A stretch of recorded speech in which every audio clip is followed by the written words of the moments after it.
Our scriptures mention that everything has a Buddha nature, said a student to his Zen teacher. Do I also have a Buddha nature?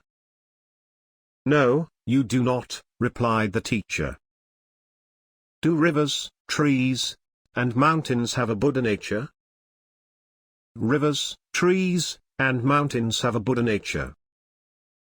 Do cats, dogs, and everything in the world have a Buddha nature?